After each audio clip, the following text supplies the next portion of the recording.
السلام علیکم ورحمۃ اللہ وبرکاتہ۔ ناظرین اکرامی، آج کی ویڈیو کا ٹاپک ہے وہ نظافت سے متاثر ہو کر مسلمان ہو گئی۔ ایک مسلمان طالب علم لندن میں تعلیم حاصل کر رہا تھا۔ وہ جس مکان میں مقیم تھا اس میں ایک انگریز خاتون بھی رہتی تھی اور وہاں مختلف ممالک کے طلبہ بھی مقیم تھے۔ یہ عورت کپڑے دھوتی تھی اور پیسے لیتی تھی۔ یہ طالب علم بھی اپنے کپڑے اس عورت سے دھلواتا تھا۔ ایک مرتبہ جب وہ طالب علم اپنے گھر جا رہا تھا تو راستے میں اس کو اس عورت نے روک لیا اور طالب علم سے کہا، کیا آپ کو میرے کپڑے دھونے پر بھروسہ نہیں ہے؟ طالب علم نے جواب دیا، کیوں نہیں، مجھے بھروسہ ہے کہ آپ کپڑے ٹھیک دھوتی ہیں۔ خاتون نے پوچھا، پھر آپ اپنے کپڑے خود دھو کر میرے حوالے کیوں کرتے ہیں؟ طالب علم نے کہا، اگر مجھے کپڑے خود دھونے ہوتے تو میں آپ کے حوالے کیوں کرتا؟ واقعہ یہ ہے کہ میں اپنے کپڑے دھو کر آپ کو نہیں دیتا، ویسے ہی دے دیتا ہوں۔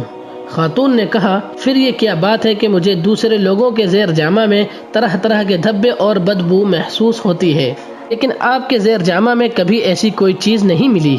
طالب علم نے جواب دیا، محترمہ، میں مسلمان ہوں، میرا دین مجھے پاکی اور نظافت کا حکم دیتا ہے۔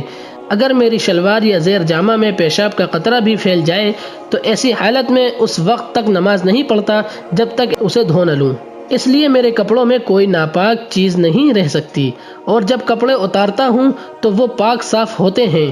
انگریز خاتون بولی، تمہارا اسلام اتنی چھوٹی چھوٹی باتوں کی بھی تعلیم دیتا ہے؟ طالب علم نے کہا، رسول اللہ صلی اللہ علیہ وسلم نے ہمیں یہ حکم دیا ہے کہ اللہ کو ہر وقت یاد رکھیں، چنانچہ جب میں بیت الخلاء جاتا ہوں تو پہلے ایک دعا پڑھتا ہوں، نکلتا ہوں تو دوسری دعا پڑھتا ہوں، جب نئے کپڑے پہنتا ہوں تب بھی دعا پڑھتا ہوں، اسی طرح کھانا کھانے، گھر سے نکلنے، سونے جاگنے اور زندگی کے ہر اہم کام کے موقع پر ہمیں نبی کریم صلی اللہ علیہ وسلم نے دعائیں سکھائی ہیں۔ وہ پڑھتا ہوں تاکہ اللہ کے ساتھ میرا تعلق مضبوط رہے، کیونکہ یہ تعلق ہی صحیح راستے کی طرف میری رہنمائی کرتا ہے اور مجھے ایسے کاموں سے باز رکھتا ہے جو اللہ کی ناراضگی کا باعث ہوں۔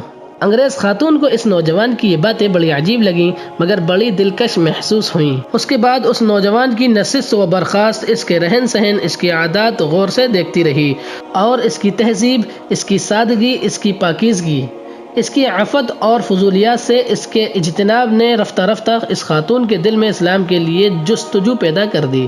وہ اس نوجوان کی اسلامی تعلیمات کے بارے میں مزید معلومات حاصل کرتی رہی، یہاں تک کہ وہ اسلام کی حقانیت اس کے دل میں گھر کر گئی۔ حق کے نور نے اس کے دل کو منور کر دیا اور وہ نہ صرف خود مسلمان ہوئی بلکہ اپنے خاندان کے متعدد افراد کو بھی مسلمان کر لیا۔